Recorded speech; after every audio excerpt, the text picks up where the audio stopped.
स्पर्श multi speciality hospital अब दे रहा है फुल टाइम विशेषज्ञों की देखरेख में सर्वश्रेष्ठ NICU एवं PICU की सुविधा, यानी नवजात एवं बच्चों की गंभीर बीमारियों का इलाज अब आपके अपने शहर में, साथ ही न्यूनतम दर पर हेल्थ पैकेज की सुविधा। स्पर्श मल्टी स्पेशलिटी हॉस्पिटल, एक एहसास अपनेपन का।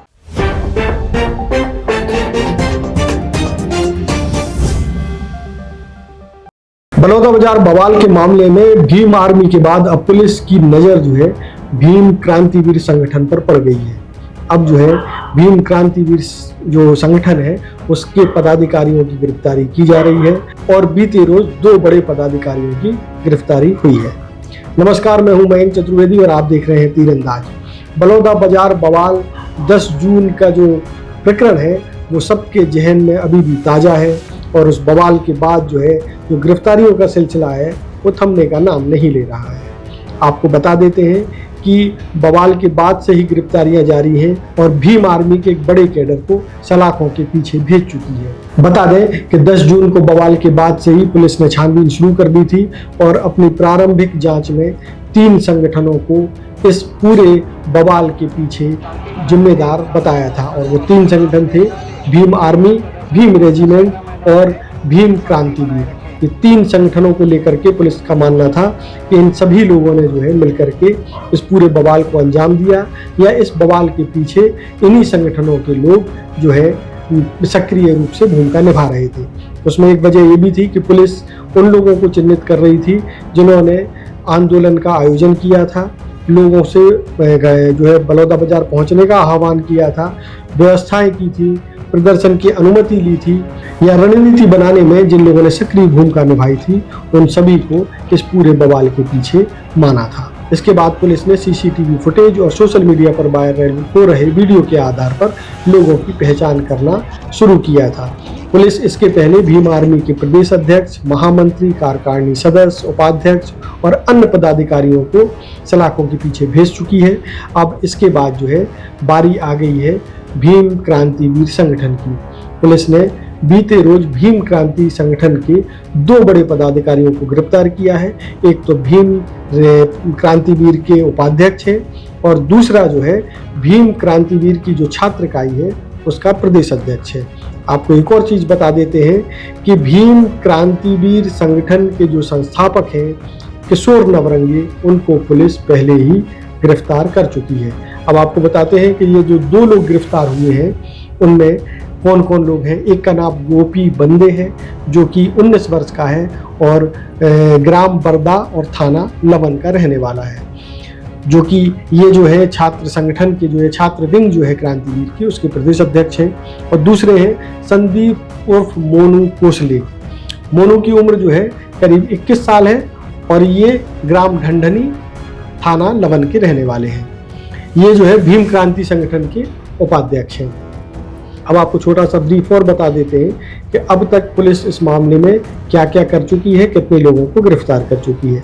सबसे पहले बताते हैं कि जो लोग ये वीडियो पहली बार देख रहे हैं उनको रिकॉल करने के लिए बता दें कि 10 जून को एक बड़ा बवाल बलौदाबाजार में हुआ था। सतनामी समाज का जो पवित्र स्थल है गिरौदपुरी, वहाँ पर पवित्र जैत खंभ को नुकसान पहुंचाया गया था, उसको काट दिया गया था।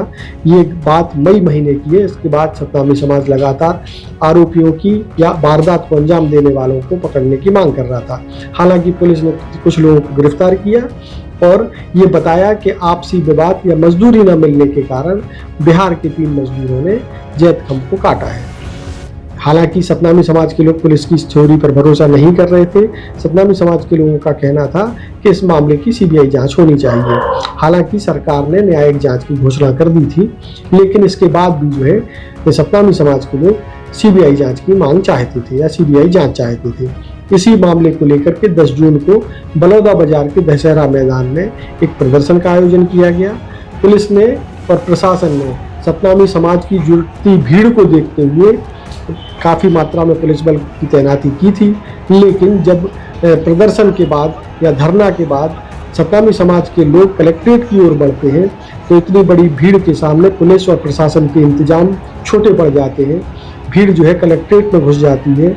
कलेक्ट्रेट में रखी हुई गाड़ियों में उनमें से तमाम जो भीड़ में जो शरारती तत्व शामिल थे वो गाड़ियों में आग लगा देते हैं, दफ्तर में तोड़फोड़ करते हैं और पूरे कलेक्ट्रेट और SP ऑफिस में आग लगा देते हैं। उसका नतीजा ये होता है कि करीब 125 के करीब 2 पहिया और 4 पहिया वाहन पूरी तरीके से जल जाते हैं। 250 के करीब वाहनों को नुकसान पहुंचता है। कलेक्ट्रेट दफ्तर के कई विभागों के जरूरी कागजात पूरी तरीके से जल करके नष्ट हो जाते हैं। इसके बाद शुरू होता है पुलिस का एक्शन, और पुलिस अपने एक्शन के बाद 3 संगठनों को इस पूरे बवाल के पीछे या लोगों को उकसाने के मामले में जिम्मेदार मानती है। और वो तीनों संगठन, जैसा हमने पहले बताया, कि भीम आर्मी, भीम रेजिमेंट और भीम क्रांतिवीर संगठन है। इनके लोगों की या इनके पदाधिकारियों की गिरफ्तारी शुरू होती है। भीम आर्मी के बड़े पदाधिकारी जो है पुलिस गिरफ्तार कर चुकी है। अब भीम क्रांतिवीर के संगठनों पर पुलिस नज़र गड़ाए हुए है और इनकी गिरफ्तारियां की जा रही हैं। आने वाले दिनों में भीम रेजिमेंट से जुड़े हुए लोगों की भी गिरफ्तारी शुरू हो सकती है। इसके अलावा जांच का दायरा भी बढ़ता जा रहा है। पुलिस जो है बलौदाबाजार के अलावा आसपास के जिलों और जिन जिन जिलों से ऐसे लोग आए थे जिन्होंने जो है वारदात को अंजाम दिया, लोगों को उकसाया, तोड़फोड़ की, उनकी गिरफ्तारी की जा रही है। इस पूरे प्रकरण के दौरान लूटपाट के मामले भी सामने आए थे और उनको भी जो है, जो लूटपाट करने वाले हैं, उनको भी चिन्हित करके उनकी गिरफ्तारियां की जा रही हैं। तो इस प्रकार से अब तक बलौदाबाजार बवाल मामले में पुलिस अब तक 158 लोगों को गिरफ्तार कर चुकी है।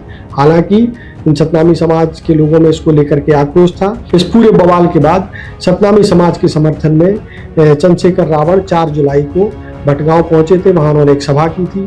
इसके बाद ऐसा लगा था कि संभवतः पुलिस कुछ नरमी बरतेगी, लेकिन ऐसा कुछ नहीं हुआ। कानून अपना काम कर रहा है और आरोपियों की गिरफ्तारी जारी है।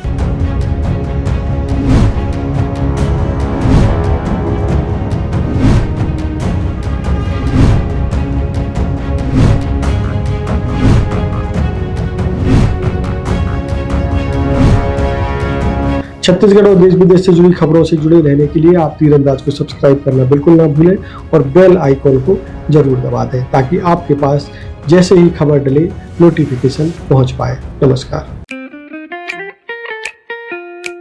खुश है तो फिर खुशी मना ले, छोटा बड़ा केक मंगा ले, संगम में मिलता है बढ़िया केक, संगम में मिलता है बढ़िया केक। तीरंदाज।